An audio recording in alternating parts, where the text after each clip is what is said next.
ही विशेष रूप से अभिनंदन करता हूं जो कि हमारा जो आज इस समय एलएनसीटी ग्रुप में मुझे दिल्ली में अंदाज नहीं था कि चौकसी साहब ने इतना बेहतरीन अस्पताल यहाँ खोल रखा है, एक बेहतरीन मेडिकल कॉलेज खोल रखा है।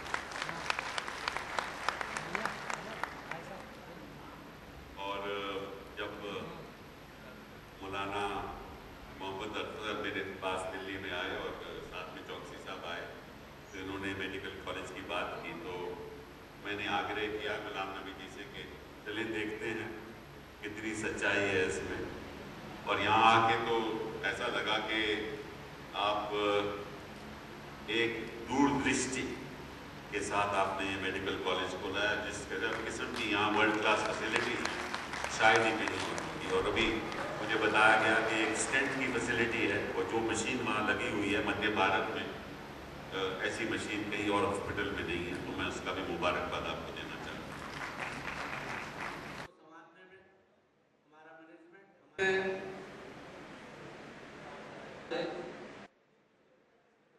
भारतीय प्रोफेशनल बनाने में हम लोग सबसे पहले मैं अपनी तरफ से और अपने मंत्रालय की तरफ से चौकसी साहब को बहुत बहुत बधाई देता हूं। एक ऐसे पुण्य का काम उन्होंने किया है जिसके लिए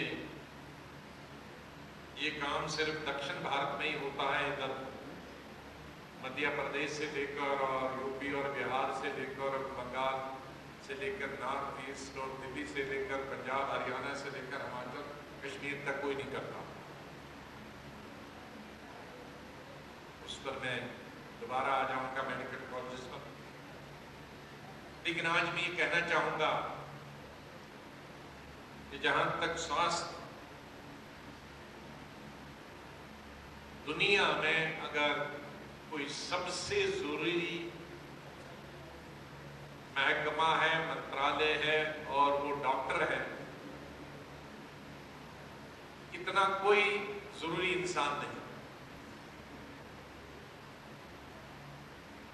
इस मंत्रालय का काम कंसेप्शन टू क्रीमेशन शुरू हो जाता है।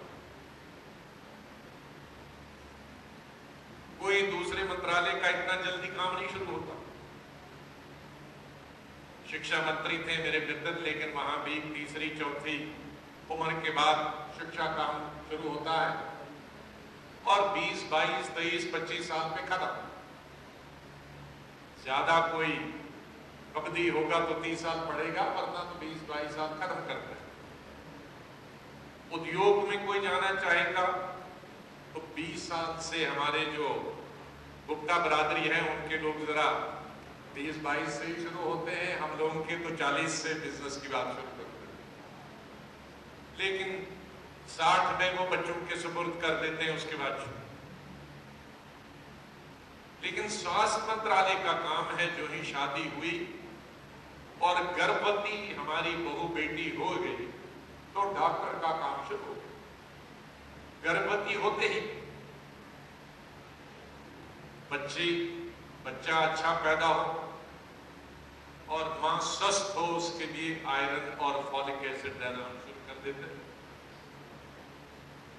और उसके बाद उसकी ANC शुरू होती है आशा के द्वारा, उसको अस्पताल में ले जाना शुरू हो जाता। बच्चा पैदा हो गया तो बच्चे का टीका शुरू हो गया और वो टीके 5 साल तक उसकी खलासी नहीं करते और फिर पूरी उम्र टीके का काम खत्म हो गया तो फिर कोई नहीं कोई चेकअप उसका शुरू हो जाएगा। बुढ़ापा आ गया तो बिस्तर पे हो गया, 90 साल का हो, 100 साल का हो तो या तो उसको दवाई लगेगी, इंजेक्शन लगेगी या उसको वेंटिलेटर पे। तो जब वह आंख बंद करेगा तो डॉक्टर का काम तब खत्म। इसलिए डॉक्टर का काम फ्रॉम कंसेप्शन टू क्रीमेशन है। तो इतना जरूरी महकमा है। और मुझे खुशी है कि मध्य प्रदेश की सरकार ने अच्छी तरह से उसका उपयोग किया है।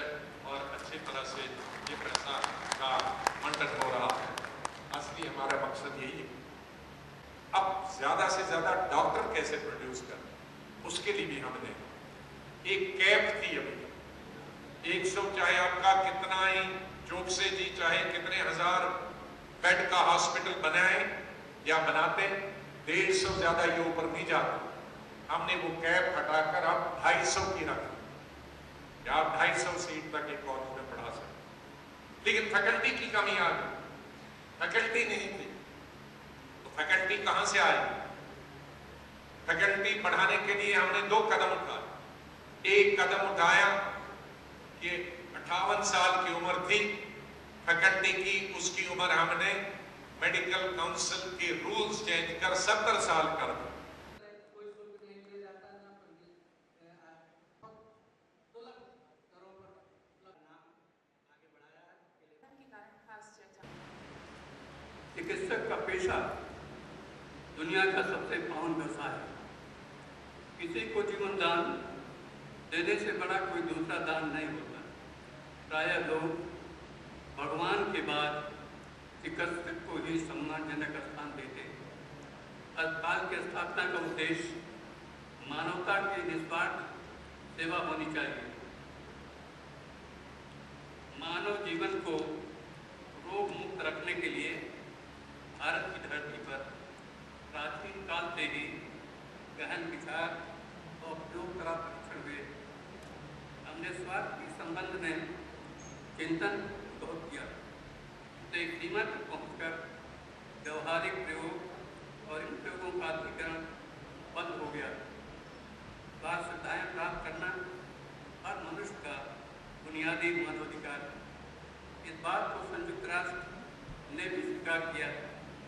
हमारे देश की राज्य सरकारों और केंद्र सरकार ने भी इस विषय पर हमेशा विशेष ध्यान दिया है।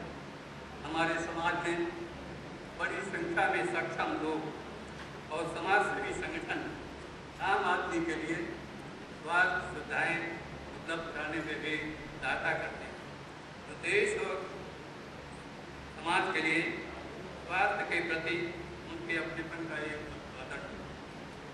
आम आदमी को स्वास्थ्य सेवाएं उनकी आर्थिक पहुंच के अंदर उपलब्ध कराना ही वास्तव में मानवता के